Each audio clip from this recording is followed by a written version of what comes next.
ஒரு சின்ன பூ எவ்வளோ பெரிய உயிரிழப்பை கொண்டு வரும்னு கனவுல கூட நினச்சி பார்த்துருக்க மாட்டாங்க அந்த ஃபேமிலி. கர்நாடகாவில் இருக்க ஒரு ஃபேமிலி சாமி பூஜைக்காக பூ வாங்கி வச்சுருந்துருக்காங்க. ஸோ அவங்களோட 6 மாத குழந்தை வந்து அதை வச்சு விளாண்டுருந்துருக்கு, ஒரு செம்பருத்தி பூ. ஆக்சிடெண்ட்டில் விளாண்டுருந்த குழந்தை வந்து வாயில் போட்டு முழுங்கியிருக்கு. இது அவங்க பேரண்ட்ஸ் வந்து பார்க்கல. ஸோ இம்மீடியட்டாக என்ன ஆயிடுச்சுன்னா, அது போய் தொண்டையில் அடைச்சி மூச்சு திணறல் ஏற்பட்டு அந்த குழந்தை இறந்தே போச்சு.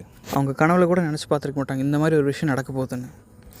5 வயசுக்கு கீழே இருக்க குழந்தைங்க எல்லாமே கண்ணுக்கு ஏதாச்சும் அட்ராக்டிவாக தெரிஞ்சிச்சுன்னா குழந்தைங்க எடுத்து வாயில் வைக்க தான் செய்வாங்க.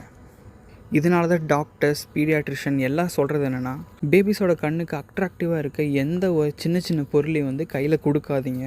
இன்கேஸ் அவங்க முழுங்கிட்டாங்கன்னா அது போய் தொண்டையில் அடைச்சிக்கும். ஸோ இது வந்து இமீடியட்டாக ஒரு மூச்சு திணறல் ஏற்படுறதுக்கான வாய்ப்பு. இந்த மாதிரி விஷயத்தை இதுக்கு மேலேயும் ஸ்டாப் பண்ணணும் அப்படின்னா, நம்ம குழந்தைங்களுக்கு எது கையில் கொடுக்கணும், கொடுக்கக்கூடாதுன்னு நாம் தான் பார்த்து கொடுக்கணும்.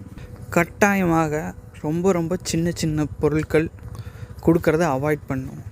சாப்பிட்ற பொருட்களில் பாப்கார்ன், பாதாம், பிஸ்தா இது எல்லாமே வந்து தொண்டையில் மாட்டக்கூடியது. இது எல்லாத்தையுமே அவாய்ட் பண்ணணும். இன்கேஸ் நீங்கள் கொடுக்குறதா இருந்தால் இதில் கிரைண்ட் பண்ணி சாப்பிட கொடுங்க. இல்லை குழந்தைங்க வந்து விளையாடுறாங்கன்னா அவங்க கண் பார்வையில் அவங்கள விளையாட வைங்க. Please take care of your babies at high precaution. இது தானே என்ன ஆகிற அப்படின்னு மட்டும் அலட்சியமாக இருந்துடாதீங்க. We don't know what it will bring. Thanks for watching.